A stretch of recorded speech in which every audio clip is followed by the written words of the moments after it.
Eso.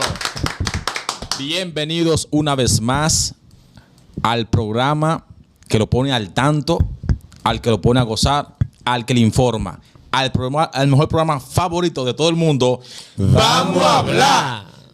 Wow. Gente, les invitamos a que nos puedan seguir en nuestras redes sociales, tanto en Instagram como en TikTok, Team Vamos a Hablar, en Facebook como Vamos a Hablar, y aquí en YouTube le puede dar like, suscribirse y activar la campanita para que le lleguen más videos. Excelente, excelente. Gente, estamos en La Biblia Habla. Sí, señor. Y Sí. hoy estamos... El que sale después del culto. Correctamente. No cualquiera. Correctamente. El único que sale después del culto. Pero resulta ser que hoy entramos en una de las partes de La Biblia Habla que más gusta. Y tenemos con nosotros nuevamente al pastor Mario Rondón. Y pastor, como ya es promesa para las personas de este canal, quedamos en hacerle una serie de preguntas en cada video que debemos lanzársela para que el Espíritu lo ayude a responder. Debemos de cumplir, pastor, porque si no, usted sabe que nos tenemos problemas, nos meten presos, nos llevan a la justicia. Sí, y ahora estamos feos con ese asunto. Hay gente que nos están hasta amenazando. Hágale esa pregunta al pastor. Dice. Esa es. No diga que la responda en el programa, es al pastor que hay que hacer. Así Y mismo. cuidado. Entonces, la primera pregunta que recibimos luego de hacer la oferta la hace nuestro amigo y hermano Edgar John. Y él pregunta: en muchas de nuestras iglesias no se usan tamboras, güira o pandero. ¿Es pecado usar estos instrumentos en la adoración? ¿Prohíbe la Biblia adorar usando estos instrumentos? Muy buena pregunta. Excelente. No hay una indicación en la Biblia donde se prohíba usar algún tipo de instrumento específico, porque el instrumento mayormente no causa problema. Es el uso que se haga del instrumento. El uso que se haga del instrumento normalmente, aunque hay instrumentos que se identifican con un tipo de música. Ok. Por ejemplo, es difícil que ustedes vayan a ver una güira en una música clásica. Exacto. O en una, incluso hasta en una balada, o sea, dependiendo la música, porque dependiendo del ritmo, la música tiene diferentes clasificaciones. Entonces, normalmente es un instrumento que se utiliza para una música rítmica, una música bailable. Ok. Una música que apela a que los sentidos hagan que el cuerpo entre en movimiento, para poner un ejemplo. Ok. Pero la mayor parte de los instrumentos que no se identifican con un tipo de música específica, que no son parte de la naturaleza, que no fueron creados en la naturaleza o en el origen de un tipo de música, no tiene problema el instrumento en sí, sino el uso que se puede hacer de él. Ustedes saben que de un mismo instrumento, como de un ser humano, se puede salir algo bueno y algo malo. Excelente, claro. Entonces no hay una prohibición expresa de un instrumento, pero el sentido común a veces nos indica, por el origen, por la naturaleza de un instrumento que ha surgido con un tipo de música específica, si es apropiado o no. Ok, perfecto. Hay una pregunta, no sé si tú quieres agregar algo más, que yo sé que el pastor puede contestar de manera breve. Dale, dale. Ok, la pregunta que hace una joven a través de YouTube, me disculpa porque no pude, o sea, me recordé Ya, tengo ahora acá. que Gabriel realizó la pregunta. Ella es nueva bautizada y dice que quiere que a ella se le ha estado informando por qué el adventista no come cerdo. Pero ella como que no ha quedado muy clara con eso y nos hizo la pregunta a través de YouTube para que usted le pueda contestar. Muy buena pregunta. De paso, sabe que con relación al adventismo hay mucha gente que tiene ideas vagas. O sea, mucha información a veces entre verdades y cosas distorsionadas. Para citarle un ejemplo, se hacía una encuesta hace poco para el vecindario de una iglesia preguntando: ¿conoce usted a los adventistas? Y llegaron donde una señora que dijo rápidamente: sí, yo sé quiénes son. Y le dice: ¿quiénes son? Dice: son los que no comen cerdo los sábados. O sea, noten que ella tenía una mezcla de una verdad con una media verdad y me la mezclaba así: son los que no comen cerdo los sábados. En sentido jocoso yo dije: bueno, ella tenía verdad, porque los adventistas no comemos cerdo los sábados, pero no lo comemos ningún día. Exacto. Ahora, ¿por qué no consumimos el cerdo, el ratón, la culebra? ¿Y por qué menciono esto específicamente? Porque en Isaías 66:17 dice el Señor que los que comen carne de culebra, ratón y puerco juntamente serán talados. Wow. Una declaración muy fuerte. ¿Por qué? Porque esto atenta contra lo que es la salud del ser humano. Y una mente sana va a estar en un cuerpo sano. ¿Sí? O sea, hay una relación directa entre ese canal que es el que usa el Espíritu Santo para impresionarnos, que es la mente. Un cuerpo saludable puede dedicarle un servicio a Dios por más tiempo y en mejores condiciones. Por eso Dios se interesa en el ser humano, no se interesa solo en el área espiritual. Somos seres holísticos, somos una integración de todo lo que compone la naturaleza humana, sus facultades. Y Dios siempre ha estado interesado en la salud del ser humano. Cuando le dio la primera dieta a nuestros primeros padres, le dio una dieta a base de cosas naturales. Y específicamente del mundo vegetal, entre cereales, frutas y demás. Cuando viene la devastación del diluvio, ya después del diluvio Dios le iba a permitir al ser humano que consumiera carne, pero como sabía que le iba a permitir, Dios de entrada, Él prevé y le dice a Noé que al arca entre 7 parejas de animales limpios y una sola pareja de animales sucios para preservar la especie. Y porque juegan un papel dentro del ecosistema, pero no iban a ser para el consumo humano. Por eso una sola especie para preservarla. De las demás, 7 parejas. Y a lo largo de toda la Biblia vemos esas indicaciones como la que mencioné en Isaías. Luego el mismo apóstol Pablo dice que el Señor llama a su pueblo, en Corintios dice, apartaos de en medio de ello y no toquéis lo inmundo. Y todavía en la última página de la Biblia, en Apocalipsis 21-27, está advirtiendo que en la santa ciudad no entrará ninguna cosa inmunda. Sí. Nota que es consistente la Biblia en ese sentido, y también diciendo que debemos cuidar nuestro cuerpo porque es templo del Espíritu Santo. Así que entre los animales que Dios prohíbe para el consumo humano por la carga de microbios que tiene, por la carga de microorganismos, muchos de los cuales no se eliminan ni siquiera con la cocción de esa carne. Está demostrado, hay personas que la han preparado y luego la han cortado en trozos y la han visto partículas en el microscopio y han visto, para poner un ejemplo, el gusano de la triquina con vida. En YouTube, Pastor, aparece en YouTube, pueden buscarlo, donde te muestra El experimento. Aún friendo la carne. Sí. Luego de sacarla, todavía siguen bien. Sí, ese gusano a veces tiene que llegar para morir, ese que está en el interior de la carne del cerdo, tendría que llegar a prácticamente carbonizarse para poder, o sea, tiene que llegar a un estado muy elevado de temperatura al cual casi nunca se somete dicha carne. Pero ese es uno de los males que tiene de la carne. Cuando Dios mencionó la prohibición, Dios sabía todas las cosas que la ciencia se ha encargado de irla descubriendo. Correcto. Dios no le dio una explicación de microbiología, pues simplemente le dio las características externas que tenían los animales que no debían consumir. Dijo, si rumia, pero tiene pezuña hendida. Dios le menciona las características de los animales terrestres, y en los acuáticos le menciona solo de los animales del agua los que tienen escamas y aletas. Yo entiendo, Ambos. Gaby, que este es como una introducción de un futuro tema que tenemos que tratar con el Pastor Rondón. Y de parte de Socializando, entiendo que también tenemos que tratar un tema acerca de los daños ya.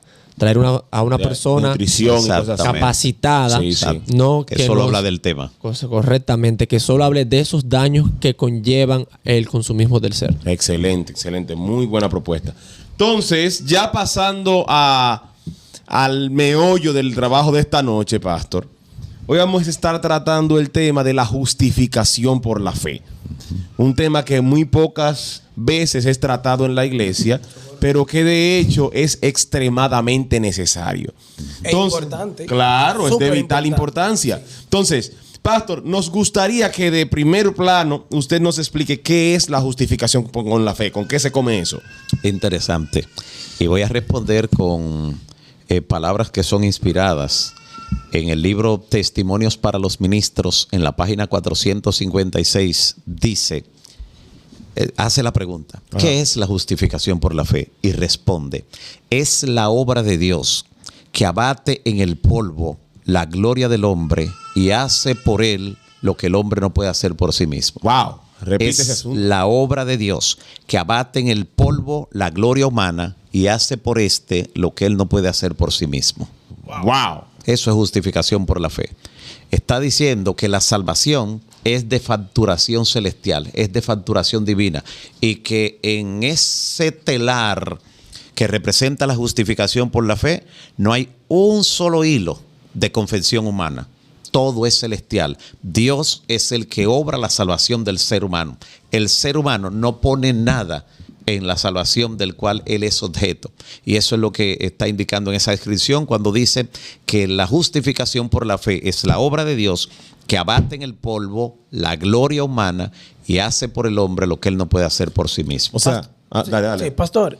Entonces, si nosotros creemos la justificación por la fe, podríamos hablar entonces de la gracia de Dios y lo que dicen que vivimos por gracia. Entonces, ya como yo soy justificado por la fe, entonces, ¿qué pasa con los mandamientos? Lo tengo que guardar porque ya yo tengo justificación por fe, entonces ya. Sí, introduce un tema sumamente importante. Sí. Cuando hablamos de justificación por la fe, la gracia es un tema clave, pero la gracia divina y el tema de la gracia bíblico, no la gracia barata que enseñan algunos cuerpos religiosos donde te dicen, tú fuiste justificado y ya puedes vivir transgrediendo. Eso es como que tú seas objeto de una contravención, de una multa, que un policía, ¿verdad?, de tránsito te coloque una multa porque pasaste en rojo un semáforo y tú vas entonces a la institución correspondiente a pagar la multa y dice, bueno, ya yo pagué la multa, ya yo puedo seguir transgrediendo. En el caso nuestro, nosotros no podíamos pagar la multa porque la paga del pecado es muerte. Y si pagábamos, nos quedábamos sin vida. El precio es la vida. Entonces vino alguien a morir por nosotros, a pagar el precio porque nosotros no podíamos pagarlo. Y Él lo pagó. Y ese quien lo pagó fue el Señor Jesucristo. Por eso somos justificados por la fe en Él. Creer en el que pagó en nosotros. Creer. El que si alguien paga tu multa y tú dices, no, yo no me atrevo a salir porque debo una multa. Y dice, pero ya fulano la pagó. Yo no estoy seguro. Nota por qué hay que tener seguridad en la salvación de Cristo y creer en Él y creerle a Él. Porque no es solo creer que Él existe, porque también los demonios creen y tiemblan. Es creer que Él pagó el precio y aceptar ese precio que Él pagó por ti. ¿Ves? Entonces, eso es justificación por la fe. Pastor, entonces, eso es como el que hace crédito en un colmado y le da vergüenza pasar por el colmado porque debe. Y entonces alguien va y alguien dice, le paga. Yo te lo pagué. Fulano, que yo ¿Tú pagué estás ya. seguro? Tú tienes un mes que no compras en ese colmado. Sí. Yo hace un mes y medio. O hace Que un ya mes, pagué que ya tu pagué deuda. todo. Entonces Jesús pagó nuestra deuda. Ahora, como Él pagó nuestra deuda, ¿eso nos da licencia para seguir pecando? No. Eso es lo que enseña la gracia barata. Y en esa no creemos. Creemos en la gracia divina. Esa que se le dio al ser humano desde que el ser humano cayó en pecado. Y Dios le dio la oportunidad de accesar a la salvación a nuestros primeros padres. Y le envió a sacrificar un cordero. Y en ese momento que Adán sacrifica ese cordero, Adán tuvo que quitar una vida que él no podía dar. Por primera vez un ser vivo, por primera vez, ahora tenía la oportunidad él de verlo morir. Nunca había visto la muerte de un ser vivo. Y estaba muriendo por su pecado. Eso le decía a él, alguien vendrá a morir por tu pecado. Y por eso tú no eres eliminado. ¿Ves? Porque la gracia se abrió ante ti y te da una nueva oportunidad, creyendo en el que va a morir por ti. Eso es la gracia de Dios. La oportunidad de que tú puedas acceder a la salvación. Por eso cuando se acabe la gracia o cuando se cierre la puerta de la gracia, ya no habrá oportunidad de accesar a la salvación. Excelente. Pastor, al inicio cuando Gabriel introdujo el tema, él dijo que es un tema poco tratado dentro de las iglesias, pero según la definición que usted dio, se entiende claro, o sea, usted lo dijo de primera instancia y yo creo que aquí todos entendimos y el público también.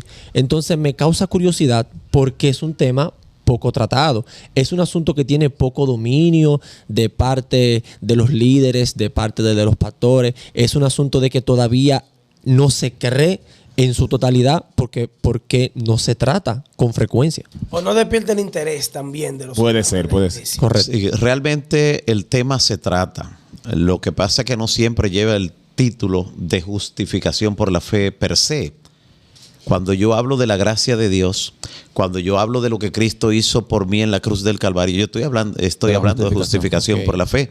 Cuando hablo de la naturaleza de Cristo, que es otro tema también controversial, estoy hablando de mi comprensión de la justificación por la fe. Entonces, cuando le presento el plan de salvación a una persona, le estoy hablando de justificación por la fe. Solo que algunas personas toman el nombre para a veces crear situaciones y para presentar posturas que no son necesariamente las que está en la Biblia. Y entonces a eso se debe. Se conoce posiblemente más de la parte controversial de la justificación por la fe que de la esencia de justificación por la fe en la mente de las personas. ¿Con qué conectan esa idea, ese tema de la justificación por la fe? Pero es un tema tratado. Es un tema en toda conferencia prácticamente, en toda campaña evangelística se habla de justificación por la fe, porque se habla del Cordero que murió para darnos salvación. Eso es justificación por la fe. Ahora, no se limita a eso. Se limita mucho más que eso. Correcto. Porque cuando el ser humano pecó, lo primero que hizo fue que quedó separado de Dios, quedó bajo condenación y su naturaleza quedó depravada. Por eso el ser humano ya no podía salvarse, no podía mantenerse en la gracia obedeciendo simplemente los mandamientos. Eso no era suficiente. Alguien tenía que pagar. Eso es como decirle a un agente de tránsito cuando me detiene porque yo pasé en rojo un semáforo, pongo otra vez el ejemplo, y le digo, no me haga pagar la multa porque yo de aquí en adelante voy a cumplir. ¿Eso me exonera de la falta que cometí? No. Entonces, por eso era necesario que alguien pagara. Alguien tenía que pagar. Entonces, en este caso, cuando el ser humano queda depravado, queda incapacitado para obedecer a Dios de manera correcta, queda incapacitado. Por eso Jesús no solo murió por nosotros, vivió por nosotros una vida perfecta. Y esa vida perfecta que Él vivió nos es imputada, nos es acreditada. Porque si cuando Cristo muere y creemos en Él, no nos acredita esa vida de Él, la vida perfecta, entonces nosotros estamos perdidos. Por eso un ladrón en la cruz, que no pudo ni siquiera devolver lo que se había robado, Jesús le aseguró que estará con Él en el paraíso. Porque cuando Él aceptó a Cristo, cuando creyó en Cristo, en un día que nadie lo llamaba Señor, mientras Jesús curaba, sanaba, hacía milagros, todos lo llamaban Señor, Hijo de David. Pero ahora en la cruz nadie le llamaba Señor, le vituperaban. Y el único que ese día lo llamó Señor fue el ladrón en la cruz. Wow. Señor, yo creo que tú eres el Señor y Salvador. Acuérdate de mí. Cuando Jesús le aseguró, le dijo, hoy cuando todos me han abandonado, hoy cuando solo tú me llamas Señor, hoy te aseguro, estarás conmigo en el paraíso. ¿Cuándo? Cuando Él le dijo, cuando venga en su reino. Algunos lo despachan inmediatamente para el cielo. Dicen, lo despachan. Sin cuando arruga. El propio Jesús al tercer día dice, todavía no he subido a mi Padre, pero en la mente de algunos ya estaba desde ese día. Pero es consistente la Biblia en la enseñanza de qué fue lo que ocurrió.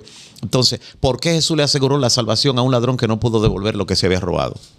Porque tan pronto él creyó, le fue imputada, acreditada la vida de Cristo, la justicia de Cristo. Le firman ese pasaporte. ¿Y por qué Jesús sí obtuvo justicia obedeciendo? Él dijo, yo he obedecido los mandamientos de mi Padre. Porque Jesús, atención, no nació como el ser humano, que el ser humano nació separado de Dios.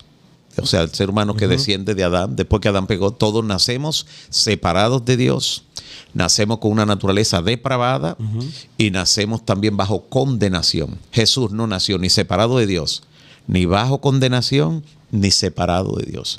Recién cuando nuestros pecados como humanidad, cuando nuestros pecados fueron colocados sobre Él, esos pecados en ese momento fue que los separaron del Padre. Por eso, Dios mío, ¿por qué me has desamparado? Y por eso, cuando ese momento se acercaba, Jesús decía, Padre, si es posible, pase de mí este vaso, esta copa. Jesús nunca tuvo miedo ante los demonios, ante la tempestad, ante la turba homicida, y ahora por primera vez lo vemos dando pasos vacilantes. No era fácil. Lo que Jesús experimentó por culpa de nuestros pecados en sus últimas horas, nunca lo vamos a comprender plenamente. Porque nosotros nacemos separados de Dios. Eso es lo normal, lo natural del ser humano. Jesús nunca había estado separado del Padre. Por primera vez nuestros pecados. ¿Por qué? Porque al que no conoció pecado, por nosotros lo hizo pecado. Sí. A fin de que nosotros fuésemos hechos justicia de Dios en él. Ahí está, justificación por la fe. Entonces, cuando Jesús muere, resuelve los tres problemas con los que nace el ser humano. Une al ser humano de nuevo con Dios. Pero note que Jesús no solo une a la humanidad con Dios, sino que en la persona de Él está unida la humanidad y Dios. 100% humano y 100% divino. Amén. Jesús, entonces, la condenación con la que la humanidad cargaba, Jesús la cargó y Él la pagó. Y en tercer lugar, aparte de que vuelve a unirnos, quita la separación, quita la condenación, nos justifica, justificado pues por la fe, tenemos paz para con Dios. Amén. Y estamos justificados. Entonces, aparte de eso, la naturaleza depravada, mediante el Espíritu Santo, el Señor la va restaurando en nosotros. Gloria a Dios. Esa naturaleza depravada, porque en esa naturaleza depravada, todo lo que el ser humano, lo mejor que puede salir del ser humano con esa naturaleza depravada es como trapo De inmundicia. lo mejor. Ya tú sabes. Así lo dice la palabra. Luego, pastor, luego de esa definición de lo que es la justificación, me llega la pregunta de cómo se relacionan entonces las obras con esta justificación. Muy importante, muy importante. Nota, lo primero que te voy a decir es lo siguiente. La salvación es por gracia, por medio de la fe en Cristo. Es gratuita la salvación.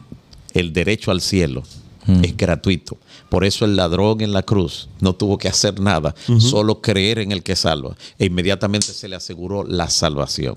¿Nota? Ok. Entonces, si el ladrón que no pudo hacer nada no hubiera muerto esa tarde y alguien manda bajarlo de la cruz, un indulto repentinamente y le conmutan la pena, y no, ya no tiene que morir.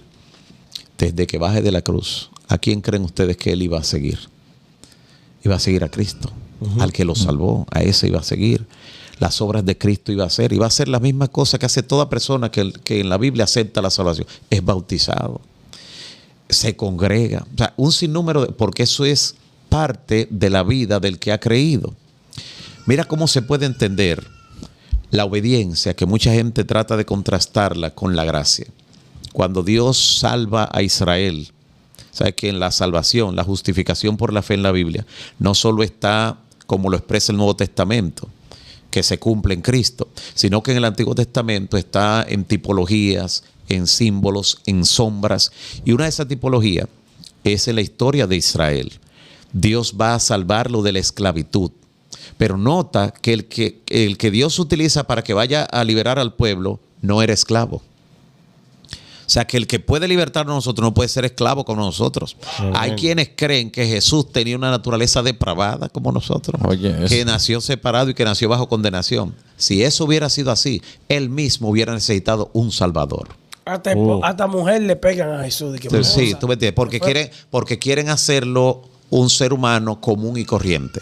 Todas las teorías que apuntan a eso, lo que quieren hacer es eso. O sea, incluso lo que tuvo que ver una vez con el código Da Vinci y demás, que decía, todo lo que trata y decía, no, pero ¿qué de malo tiene que una persona que se hubiera casado? No, lo que pasa es que Jesús no fue un ser humano común y corriente. No fue común y corriente. Adán fue único, porque Adán fue creado. Nosotros no somos creados, nosotros somos engendrados y como tal somos comunes. Adán era único, no era común, era único. Nosotros los que somos engendrados, no creados, somos comunes. Jesús, como segundo Adán, y que no fue creado, ni fue engendrado. Bueno, fue engendrado de manera sobrenatural por el Espíritu Santo, no engendrado de manera natural como nosotros. Por tanto, Jesús también fue único. Tremendo. Entonces, por eso él es el segundo Adán. Pero volvamos otra vez al caso de cómo Dios liberta, porque es la liberación del pecado la que está representada en Egipto. Así que cuando él liberta al pueblo, ¿qué es lo único que le pide al pueblo para libertarlo? ¿Le pide que guarde los mandamientos? No. Para libertarlo, Dios no le pide que guarde los mandamientos. ¿Le pide que haga algún tipo de obra especial? No. Lo único que le pide es que sacrifique un cordero y que coloque de la sangre en el dintel y en los postes, indicando que creían en el Cordero de Dios que quita el pecado del mundo. Lo único. Dios lo liberta de manera gratuita, sin pedirle más nada. Ahora, cuando recién están pasando el Mar Rojo en medio de la algarabía y cruzan al otro lado del mar, como dice el himno, al otro lado del mar y cantan ese himno de victoria, ¿qué hizo la nube? Tan pronto cruzaron el mar, los dirigió directo al monte Sinaí. ¿Para qué? Para entregarle la ley a un pueblo, no para liberarlo, sino a un pueblo que ya había sido liberado. Entonces, la ley nunca tuvo como propósito salvar a nadie. Hay quienes en su ignorancia, en su analfabetismo religioso, enseñan que antes la gente se salvaba por obra o por guardar la ley y que ahora se salva por la fe.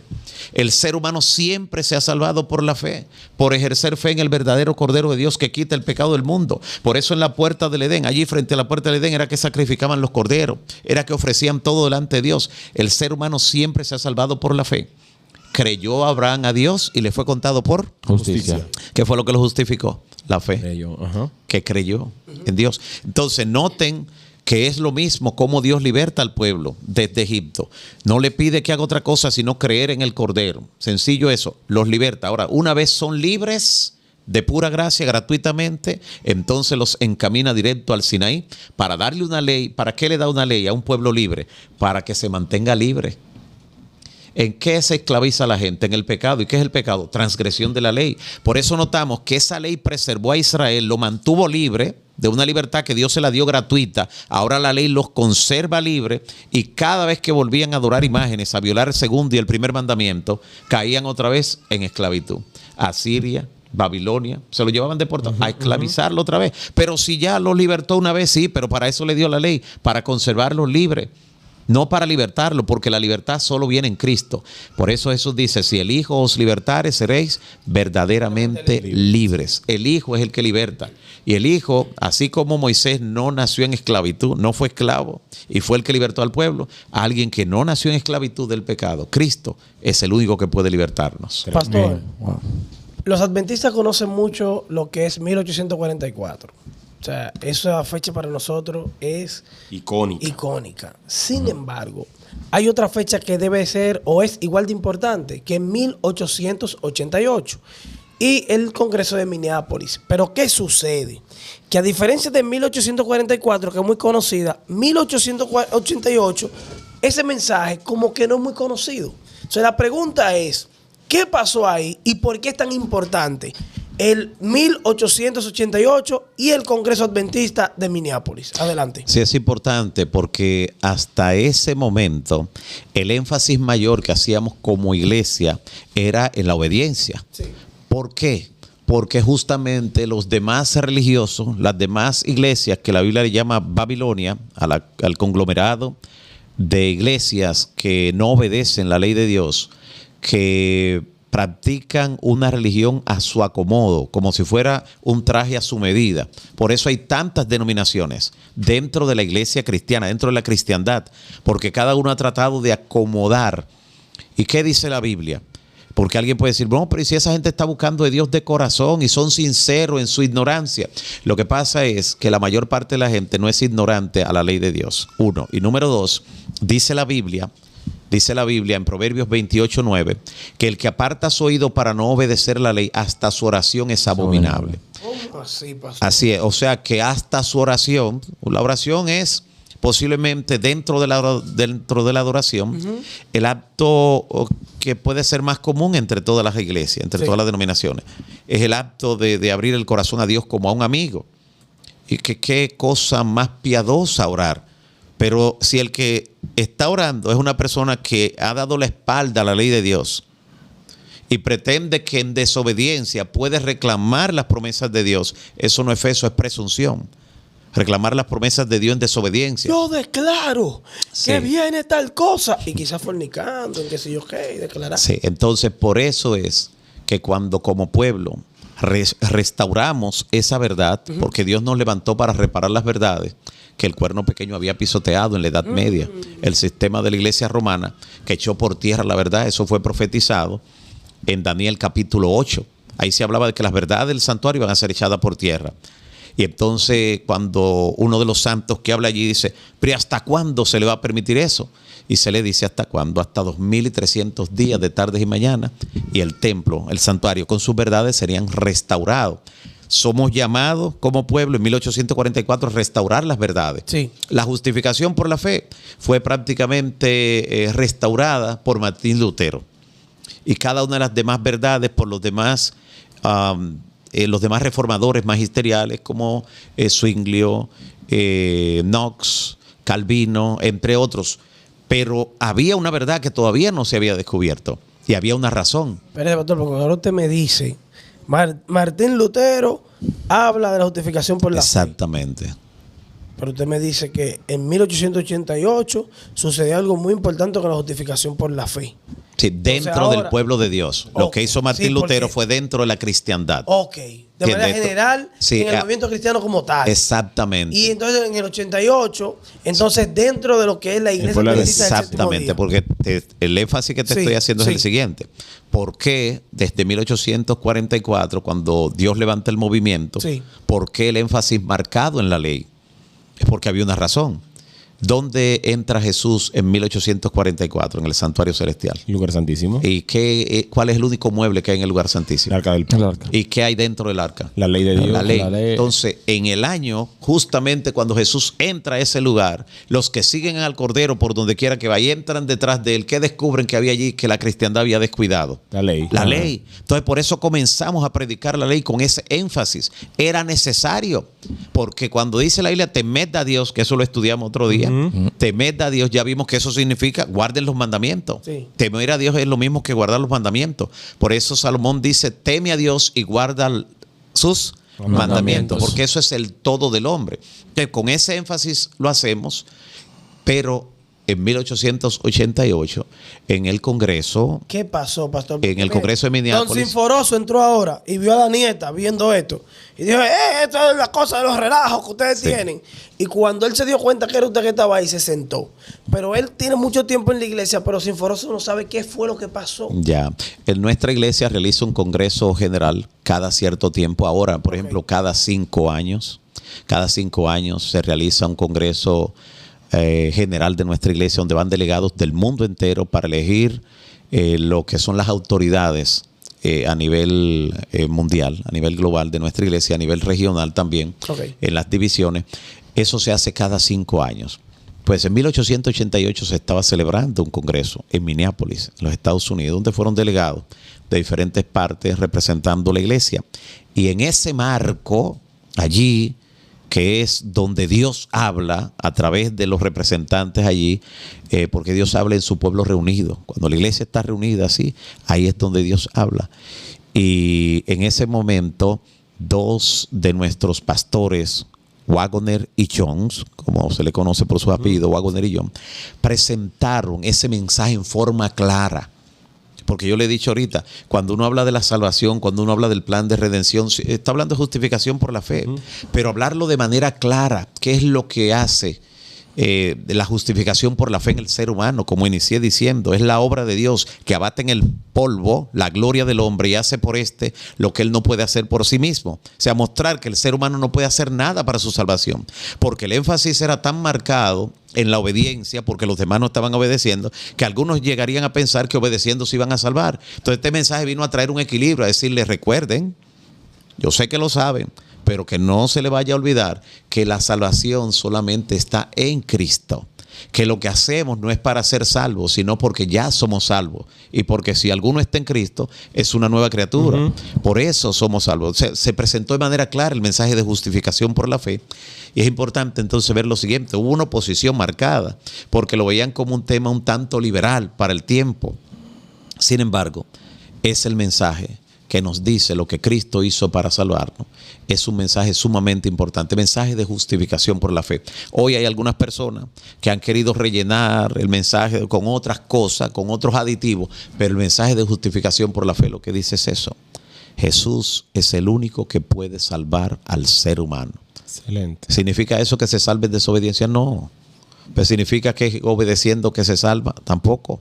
Se salva aceptando a Cristo, porque el ladrón en la cruz no pudo obedecer nada. No tuvo tiempo, pero aceptó al Cordero. Entonces la salvación únicamente es en Cristo. Todo lo que hacemos es porque somos salvos, y un pueblo salvado debe comportarse de manera diferente a un pueblo que está perdido. Excelente. Pastor, discúlpeme, Gaby. Yo sé que esta pregunta no estaba en el listado de preguntas. Pero antes de iniciar la grabación con Yadna estuvimos hablando aquí sobre 1888. Hay un libro que se llama así, El mensaje de 1888. Y en el libro se registra una frase que Elena escribe, que dice que ella vio las primeras gotas del rocío de la lluvia tardía caer sobre su pueblo, pero que los hombres refrenaron al Espíritu Santo. Y eso me llama mucho la atención. Usted como pastor, que es un gran estudioso, ¿podríamos decir entonces que Jesús ya debió de venir? Tú sabes que la salvación y la segunda venida de Cristo están íntimamente conectadas, porque una es obrada en la primera venida de Cristo y la otra en la segunda venida de Cristo. La venida de Cristo en gran medida depende de la difusión que nosotros hagamos de esa verdad, de lo que ocurrió en la primera. En Apocalipsis dice, la revelación de Jesucristo que Dios le dio para manifestar a su siervo las cosas que deben suceder pronto. No dice que iban a suceder pronto, sino que debían. Cuando te está diciendo, no te está diciendo que va a suceder, sino que deben suceder pronto. Entonces significa que dependían de algo que el ser humano hiciera. Era condicional. Sí, hay una condicionante. ¿Y cuál es? Será predicado este evangelio del reino, no cualquier cosa. Este evangelio del reino en todo el mundo, por testimonio de todas las naciones, y entonces vendrá el fin. Hay algo que nosotros, entonces con lo que nosotros hacemos podemos adelantar o podemos frenar, podemos retrasar la venida. Y eso no significa que en la omnisciencia de Dios Él no sepa el día que ya Él fijó para eso, pero eso en la dimensión de Dios. En la dimensión nuestra hay algo que nosotros hacemos o para acelerar o para retardar. La resistencia que hubo al mensaje en 1888 fue como un freno. Ella también utiliza la expresión que Cristo debió haber venido ya. ¿Ves? Si hubiera ocurrido el abrazar esa verdad, porque el mensaje que se le da a la Odisea, que es la séptima y última iglesia, es que compre vestiduras blancas para vestirse. El problema de Adán cuando pecó fue que el vestido se le fue. O sea, el manto de luz que Dios le había dotado como ser santo desapareció. Por cuanto todos pecaron y están destituidos de esa gloria, se le fue. Entonces trató de cubrirlo con hojas de higuera y Dios le hizo un manto de pieles del primer cordero que fue sacrificado. Entonces, desde ese momento el problema del ser humano es con la justicia de Cristo, que es representada por el vestido. Hay una parábola de la fiesta de boda, donde hay uno que entra sin el vestido y a ese lo echan afuera, donde será el lloro y el crujir de dientes. Y en Apocalipsis todavía la última iglesia, la séptima iglesia, la iglesia Laodicea, significa el nombre Laos es pueblo y Dicea viene de Dicos, o sea, el pueblo que vive durante el tiempo de juicio, porque Laos es pueblo y Dicos viene de la expresión que en griego significa juicio. El pueblo que vive durante el tiempo de juicio, nuestro pueblo remanente. El problema es uno de ellos, justamente ese, que se cree justificado, porque como tiene toda la verdad, pero entonces cree que por eso, pero no, se le dice, es necesario que compre vestiduras blancas para vestirte y no se descubra la vergüenza de tu desnudez. O sea, el mensaje de justificación por la fe es tan actual hoy como cuando se dio la primera vez. Excelente, pastor. Yo tengo dos preguntas para usted. La primera me surge por un comentario que escuché de alguien acerca del mismo tema que incluye también el tema de la justificación por la fe. Él decía que Elena de White tenía cierta contradicción, porque en uno de sus escritos decía que la verdad presente era la predicación de la ley. Mientras que luego del sermón de Wagner y Jones, ella dice que la verdad presente es el tema de la justificación por la fe. ¿Existe ahí contradicción? Y la segunda pregunta es, ¿qué relación tiene, ya que usted mencionó hace un ratito el mensaje de los tres ángeles, qué relación tiene este tema de la justificación por la fe con el mensaje de los tres ángeles? Sí, muy importante tu pregunta. Déjame decirte, no hay contradicción. No hay contradicción. Nuestro mensaje es integral. Y así como podemos decir que el mensaje de justificación por la fe es la verdad presente, cuando decimos que el mensaje de los tres ángeles es la verdad presente, o cuando decimos que la ley que ha sido abandonada por los demás y nosotros venimos como pueblo a restaurarla. Mira cómo le llama al pueblo, y no la ley completa. Uno de los mandamientos de Dios fue desechado por toda la cristiandad. El único que comienza diciendo, acuérdate, es del que se han olvidado.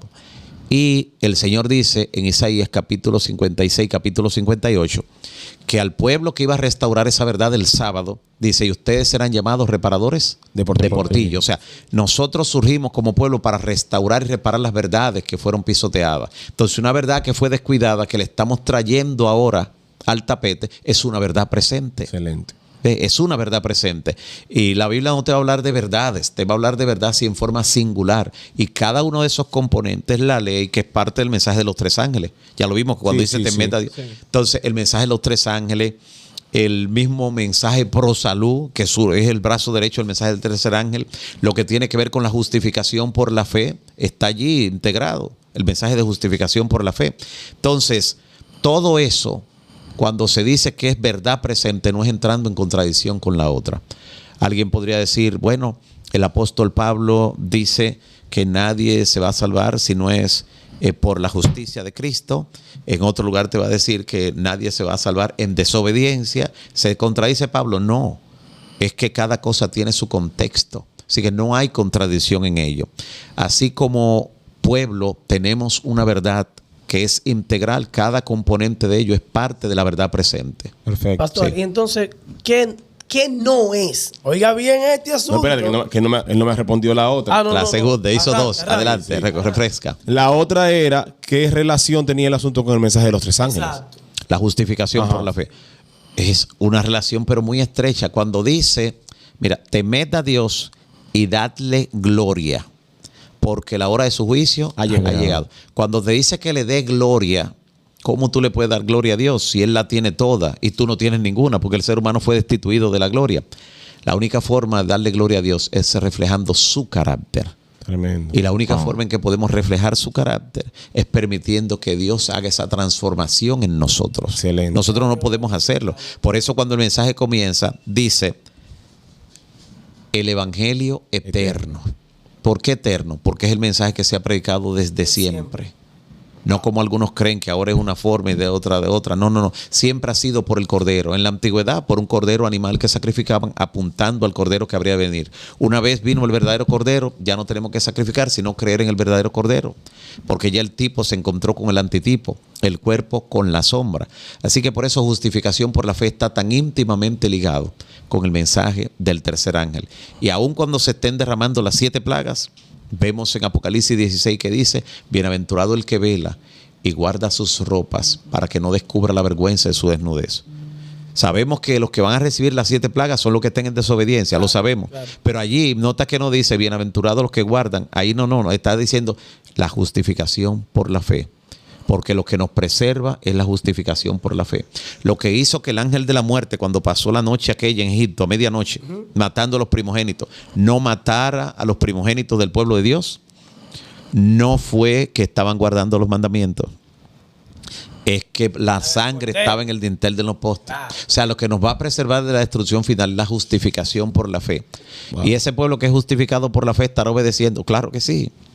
Porque por sus frutos los conoceréis. Y los frutos tienen que ver con la obediencia. Tremendo. La sangre lo que indicaba con nosotros no. Exactamente. Siga para adelante. Solo la sangre. Mi casa y yo a Jehová. Amén. Dele pan del vecino. Pastor, ¿qué no es? ¿Qué no es justificación por la fe? Porque ahora todo el mundo quiere vender algo. Esto es justificación por la fe. ¿Qué no es? Y otra cosa, cómo la gente que nos está viendo ahora, específicamente los que no son adventistas o los que no son cristianos que también ven el programa, pueden ser justificados por la fe en Cristo Jesús. Muy bien, comienzo por la segunda. Sí. ¿Cómo pueden ser justificados por la fe? Aceptando al Cordero, aceptando al Salvador que es Cristo Jesús. Aceptar a Jesús como Señor y Salvador. Hay quienes están dispuestos a aceptarlo como Salvador, pero no como Señor. ¿Cómo así, pastor? ¿Y cuál es la diferencia? O Salvador es el que te salva, el que te libra de la condenación, pero el Señor es el que te manda. El Señor es el que te manda. Que todo va a depender como tú lo veas. Sí, porque está el siervo y está su Señor. El Señor es el que le ordena, es al que Él le rinde obediencia. Hay gente que está dispuesto a aceptar a Jesús como Salvador, pero no como Señor. Y tenemos que aceptar a Jesús como Señor y Salvador, las dos cosas. Como Salvador, Él me rescata, me redime.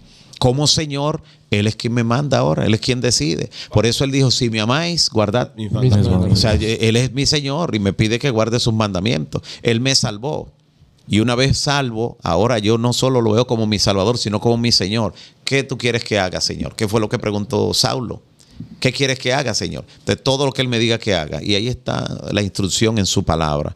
Por eso, aceptarlo como Señor y Salvador. Es un mensaje completo. No es justificación por la fe, contestando la otra pregunta. La gracia barata que algunos tratan de vender diciendo Jesús te salvó y ya, tú puedes vivir como sea porque ya Él pagó y ya pagó para siempre. Eso es gracia barata. Esa no es la gracia que se presenta en la Biblia. El ser humano que fue salvado en la Biblia se ve en la Biblia entonces siguiendo al Salvador con una vida diferente, porque ahora se comporta como alguien que fue salvado. No para salvarse, sino como alguien que fue salvado. Justificación por la fe tampoco es lo que intentan enseñar algunos, de que el ser humano llegará a un momento en que dependerá por completo de lo que él haga. Que ahora sí, que ahora Jesús lo justifica mientras Jesús esté en el santuario celestial, pero que cuando Jesús salga del santuario celestial, esa generación que vivirá en ese tiempo va a depender por completo de sus actos, porque ya no tendrá intercesor. Ellos pasan por alto que Jesús no solo nos libra y nos limpia y nos redime de nuestros pecados que hemos cometido, sino de lo que cometemos y de lo que podamos cometer más adelante. La obra de Jesús es completa. Si hubiera sido así, los que murieron antes de Cristo no tenían posibilidad de salvación.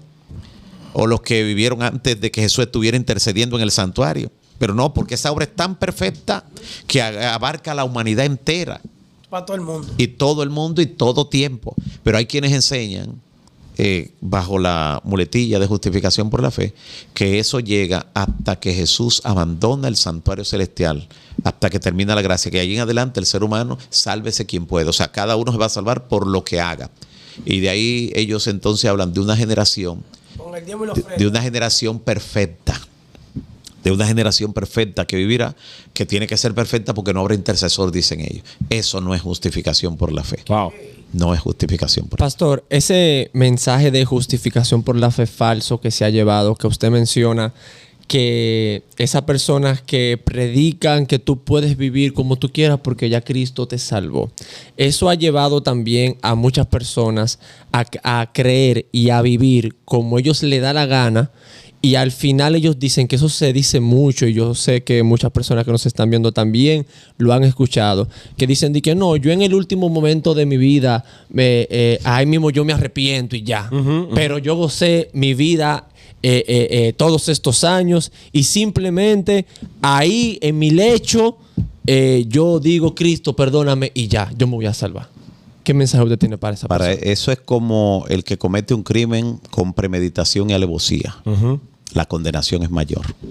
Noten que de repente, porque se encaloró en un momento, se airó y en el calor de una discusión sacó y disparó, eso en la justicia, en el derecho, tiene un atenuante. El contexto que había, él va a ser un atenuante. Pero cuando dice, no, él lo esperó, él sabía que pasaba por allí, lo acechó, y entonces se colocó en un lugar, esa habla con premeditación y alevosía. Eso es un agravante. Entonces la condenación es mayor para el tipo de persona que hace eso. Entonces, por eso una persona que planifica pecar conociendo la verdad, hay una expresión en la carta a los Hebreos que dice ya no hay remisión por el pecado.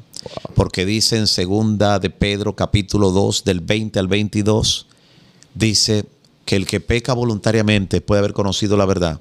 Es como el perro lavado que vuelve a revolcarse en su vómito, y como la puerca lavada que vuelve a revolcarse en el lodo. Ya fue lavado y entonces vuelve a revolcarse. Entonces está diciendo, así de irracional es, lo acaban de lavar y va a revolcarse otra vez en el pecado. Entonces eso es jugar con la gracia de Dios, y nadie que ha jugado con la gracia ha salido bien. Nadie. Así que esas personas que dicen, yo en un momento me voy a arrepentir, que calculan de esa manera, ellos piensan así. Pero no lo van a hacer así. ¿Por qué? Porque engañoso es el corazón. El corazón hay un momento que no da marcha atrás, que pasa el punto de no retorno. No da marcha atrás, no importa lo que vea. Por eso vemos los días de Cristo, que un grupo que vio cuando Jesús resucitó a Lázaro, era para que todos cayeran de rodillas y dijeran, no, es el Mesías. Dice en Juan 11:53 que desde ese día planificaron matarlo. Y en el arca de Noé también. Exacto, vieron cuando los animales venían y buscaron una explicación racional. Dijeron, no, eso tiene que ver tal vez con el subconsciente que superinducido lo está llevando de un medio de menor seguridad a un medio de mayor seguridad. Y aunque no entendieron la explicación de los científicos, pero los convenció. Hay gente así, que aunque no entienda lo que alguien trata de explicarle, si eso acalla su conciencia por un momento para seguir pecando, lo sigue haciendo. Cuando un día tendremos que dar cuenta delante de Dios. Pastor, para cerrar este video, me gustaría que usted nos dé un mensaje de invitación a recibir esa justificación, porque el mundo va de mal en peor y realmente necesita conocer este mensaje y sobre todas las cosas conocer al Jesús del mensaje. ¿Qué invitación le hace usted? Amén. La palabra de Dios dice que se nos ha entregado el mensaje de la reconciliación. O sea, que Dios estaba en Cristo reconciliando consigo mismo al mundo, no tomándoles en cuenta los pecados. O sea, cuando tú aceptas a Jesús como Señor y Salvador, en ese momento Dios no te toma en cuenta los pecados y te entrega el ministerio de la reconciliación. Te reconcilia con Dios. Cuando tú aceptas a Jesús, tú no tienes que sentirlo. Hay gente que dice, es que yo fallé una vez y no siento que haya sido perdonado. Hay gente que vive incluso con el tormento de creer que ha cometido el pecado imperdonable. No. Tu salvación y tu perdón no depende de que lo sientas, sino de que Dios lo ha prometido. Gloria Y a Él no Dios. es hombre para que mienta, ni hijo de hombre para que se arrepienta. Así que mientras llegas a sentirlo, créelo. Que la salvación no es por el que siente, sino por el que cree. Cree que Jesús te ha perdonado, que al aceptarlo como Señor y Salvador, al aceptar la sangre que derramó por ti, ya tú eres salvo en su nombre. Y si aceptas a Jesús como Salvador, acéptalo como Señor.